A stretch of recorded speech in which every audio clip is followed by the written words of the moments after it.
Best varicose veins చికిత్సనే పొందండి. నొప్పి లేని చికిత్స కోసం సంప్రదించండి ఎవిస్ హాస్పిటల్. నమస్తే రమగారు. నమస్తే జయ. రమగారు, మనం శివరాత్రి మహత్యం గురించి మాట్లాడుకున్నాం కదా. అయితే శివరాత్రికి సంబంధించి ఏమైనా కథలు ఉన్నాయా? శివరాత్రి రోజున ఈయన పరమేశ్వరుడు అగ్నిస్తంభ రూపంలో ప్రత్యక్షమయ్యాడని, ఆయన ఎంత గొప్పవాడో తెలియజేశాడు అని ఈ రోజునే జరిగిందని చెప్పి మనం లింగోద్భవ కాలంలో పూజ చేస్తాం కదా. లింగోద్భవ కాలం దాకా మనం ఉపవాసం ఉండాలి, అర్చన చేయాలి, ఆ సమయంలో అర్చన చేయాలి చెప్తాం కదా. అర్ధరాత్రి దాటిన తర్వాత పరమేశ్వరుడు అగ్నిస్తంభ రూపంలో విష్ణువుకి బ్రహ్మదేవుడికి ప్రత్యక్షమయ్యాడని చెప్తారు. ఇది ఎప్పుడోనట పార్వతీదేవి అడిగిందట, వ్రతాలన్నిట్లలోకి అద్భుతమైన వ్రతము, ఫలితం ఇచ్చేది, పూర్వజన్మ కృత పాపాలని కూడా పోగొట్టేది, ఈ జన్మలో ఇక పాపం చేయకుండా మనిషిని మనిషిగా ఉంచేది ఏదైనా ఒక గొప్ప వ్రతం ఉందా అంటే శివరాత్రి వ్రతమే అలాంటిదని చెప్పాడట పరమేశ్వరుడు. ఇది ఎట్లాంటిది అంటే అన్నదానికి ఒక కథ చెప్పారట. పూర్వం ఎప్పుడోనట ఒక కిరాతుడు ఉండేవాడు, బోయేవాడు. ఇతను ఏం చేశాడట, అడవిలో జంతువులకి వేటాడేవాడు, జంతువులను వేటాడి అమ్మి చేసేవాడు.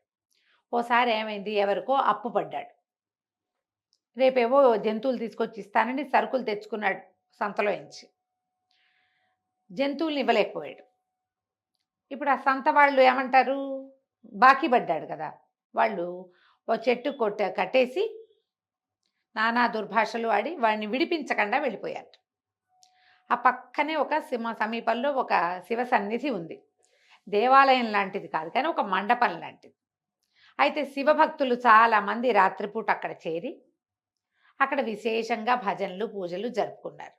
తెల్లవార్లు ఆ చెట్టు కట్టేసి, ఇప్పుడు నిద్రపోతాడు అనుకో, చెట్టు కట్టేసి ఉన్నవాడు తలకైతే వాలిపోగానే మెండ పొట్టి మెలకు రాదు. అవును, వెనక్కాంతే కదా నిద్ర వచ్చేది. వెనక్కానే వెసులుబాటు లేక తెల్లవార్లు ఆ శివ భజనలు విన్నాడు. కొంత బుద్ధిమంతుడు అయ్యాడు వాడు. దీని తర్వాత కొద్ది రోజులకి వాడికి వాళ్ళ విన్నటువంటి ఆ శివనామాలు నోటికొచ్చినాయి. తెల్లవార్లు విన్నాడుగా. కొద్ది రోజుల తర్వాత అతను వేటకెళ్ళాడు. మళ్ళీ వెళ్తే ఏ మృగము దొరకలేదట. వాళ్ళ వీడి సమయం బాగుండి శివరాత్రి, వీడు ఏం చేశాడు, అడవిలో ఉండి తెల్లవారేసరికి ఏదైనా సంపాదించాలనుకున్నాడు. ముందు ఈ అప్పు పడ్డాడు కదా, ఆ శివభక్తులంతా ఏం చేశారు, వాడి కట్లు ఉడదీసి ఎందుకురా నాయన నేను కట్టేశారని అడిగి ఇట ఒక 4 నాణేలు, బంగారు నాణేలు 4 రాక్కాసులో బాగిపడ్డానండి అంటే వాళ్ళే ఇచ్చి ఆ బాకీ తీర్చారు. దాంతో శివనామం అంట, శివుడి వల్లే నాకు ఈ బాకీ తీరిందని నమ్మాడు వాడు. ఎప్పుడైతే ఈ వేటకు వచ్చాడు, సాయంకాలం అయిపోయింది, ఒక్క జంతువు కూడా పడలేదు. విసుగు పుట్టింది. కానీ తెల్లవార్లు ఇక్కడే ఉండి తెల్లారంగానే ఆ ఉచ్చులో ఏదైనా పడుతుందేమో చూద్దామని కొన్ని వలలు వేసి ఓ చెట్టెక్కి కూర్చున్నాడు. రాత్రిపూట సింహాలు, పులులు, చిరత పులులు, ఎలుగొడ్లు వేటకొస్తాయి, వాటికి దొరికిపోతాడు వీడు. చెట్టెక్కి కూర్చున్నాడు. వీడి సమయం బాగుండి వాడు ఎక్కింది మారేడు చెట్టు. ఆ మారేడు చెట్టుకి కింద ముళ్ళుంటాయి. ముళ్ళున్న చెట్టు వాడు ఎటా ఎక్కాడండి అని అడుగుతుంటారు ప్రతి వాళ్ళు. వాడు ముళ్ళున్నాయి కాబట్టి పులి కానీ ఎలుగుబంటి కానీ మారేడు చెట్టు ఎక్కబట. మామూలుగా మనకి చిరత పులులు, ఎలుగుబంట్లు చెట్లు ఎక్కేస్తాయి, ఈ పర్టికులర్ చెట్టు ఎక్కవు. అందుకని వాడు చూసుకుని ఇది ముళ్ళుగల చెట్టు, ఇది పూజ చేస్తారని తెలియదు వాడికి. ఇది ముళ్ళుగల చెట్టు కాబట్టి దీని మీద అవి ఎక్కవని వీడు పైకి ఎక్కి కూర్చున్నాడు. ఎప్పుడో పురాతన కాలంలో ఎవరో ఒక ఋషి కొన్నాళ్ళు ఈ చెట్టు కింద తపస్సు చేసుకుని ఒక చిన్న స్థాణు లింగాన్ని, ఒక రాతి లింగాన్ని అక్కడ పెట్టుకుని ఉంచుకున్నాడు. వీడు ఆ చెట్టు మీద కూర్చున్నాడా. సరే, వాడి దగ్గర సొరకాయ బుర్రలో నీళ్లున్నాయి. మంచినీళ్ళు తాగబోయి కొన్ని నీళ్లు పారబోసేసుకున్నాడు కింద.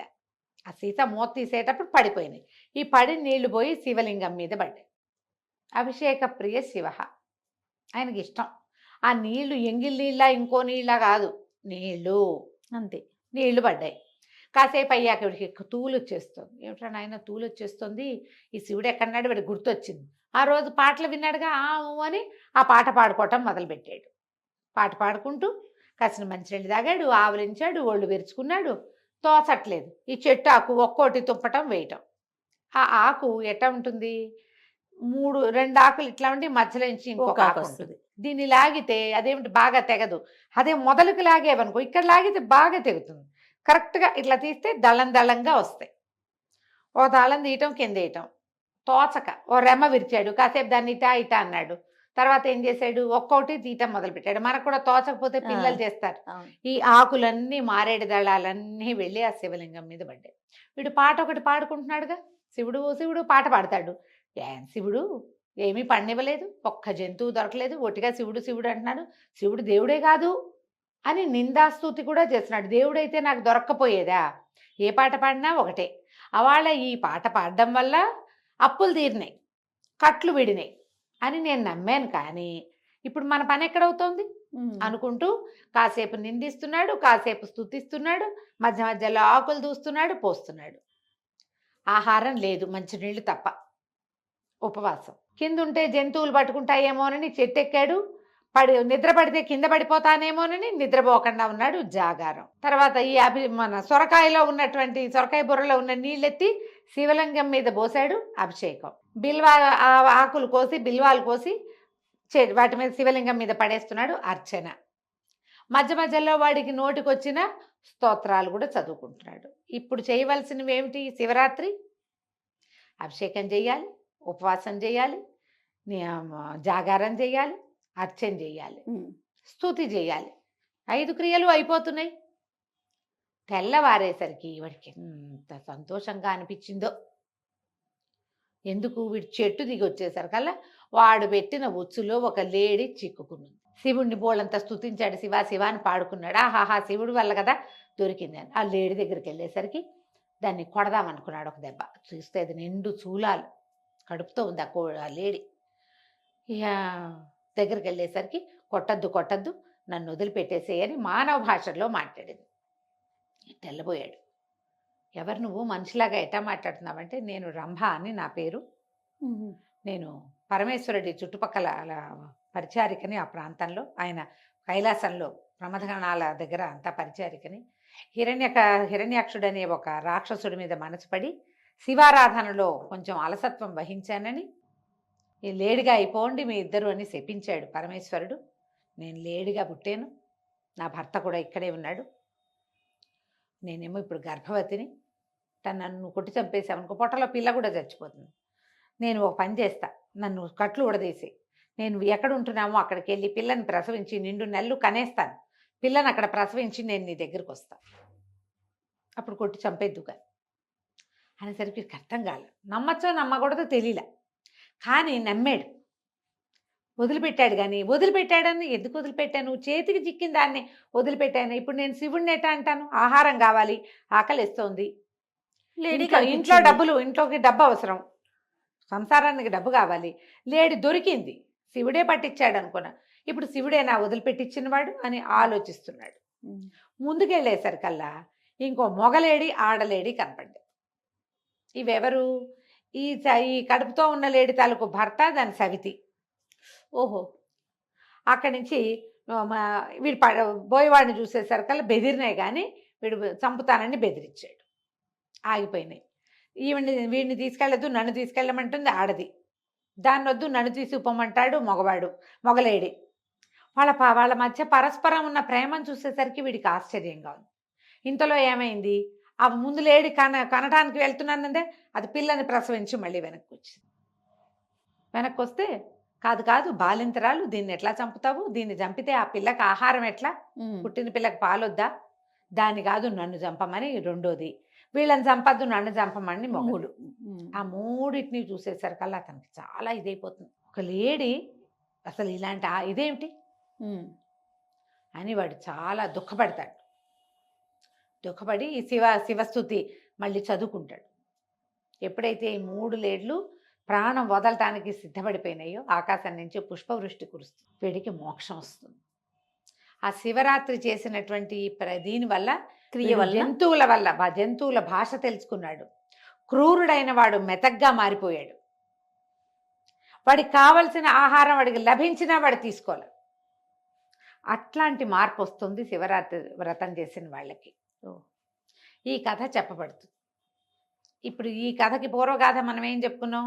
బ్రహ్మ విష్ణువు ఇద్దరు ఎవరు నువ్వు గొప్ప నేను గొప్ప అని మాట్లాడుకుంటుంటే, మన ఇద్దరిలో ఎవరు గొప్పవాళ్ళు అని ఆలోచిస్తున్నప్పుడు ఈ విష్ణువు పరమేశ్వరుడు అగ్నిస్తంభ రూపంలో ప్రత్యక్షమయ్యాడు.